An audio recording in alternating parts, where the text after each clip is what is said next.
Hi everyone, and welcome to a Coastical Gaming review of Paultons Park in July 2021.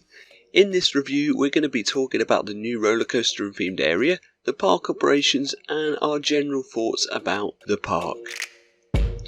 So Paultons Park is a family theme park located just outside of Southampton in Hampshire. As we live on the southwest coast in the UK, I would consider Paultons our hometown park. We went 2 weeks ago on a Saturday in July and took our 3-year-old daughter with us to the park, who was excited about going to Peppa Pig World. The weather was hot and sunny on the day we went and the park was fairly busy. So first of all, let's talk about the new themed area for 2021, and that is Tornado Springs, an area based on a mid-western American town from the 1950s. The theming for this is some of the best in the country and really has that authentic American feel.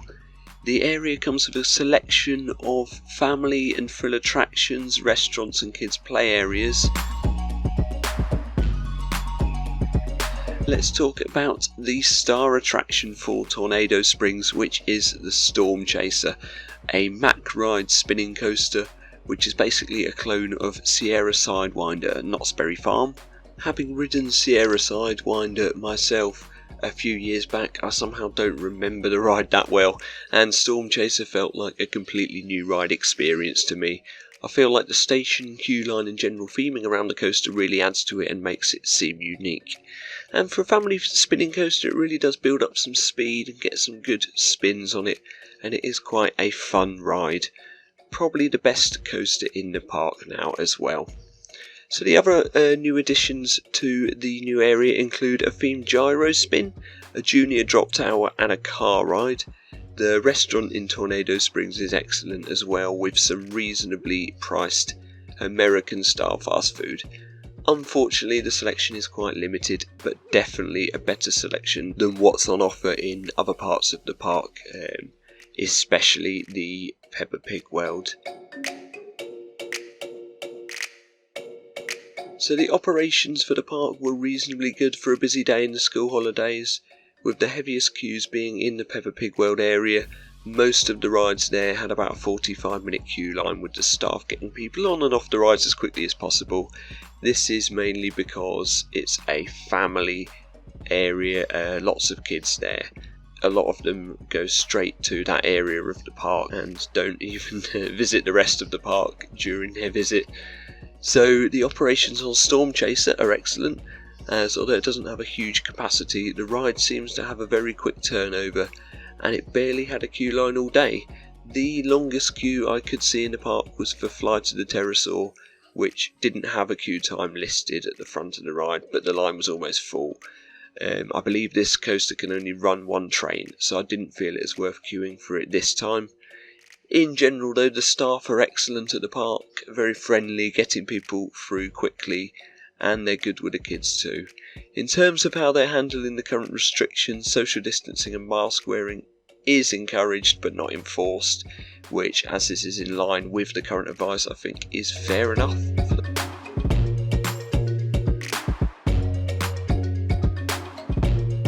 Unfortunately, I do have to mention pricing.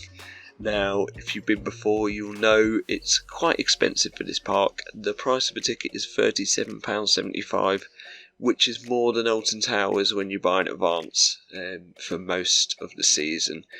However, with Tornado Springs open, I do think this is a fair price, but the problem is the ticket price is for everyone over 1 metre, so adults, children. There's no cheaper ticket prices for the kids, and when you get to the gate they do get the measuring stick out to measure your kid on the way in.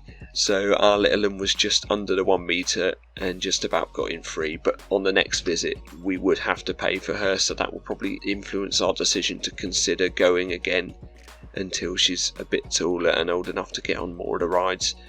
They do have family tickets, but they don't save you an awful lot of money, so I think for families the park is a bit overpriced, and it's definitely the Peppa Pig IP that you're paying the money for. For those that aren't riding, there's still a lot to see at the park, with various animal exhibits and a show. There's plenty to do there for kids, including character experiences, junior rides and outdoor and indoor play areas.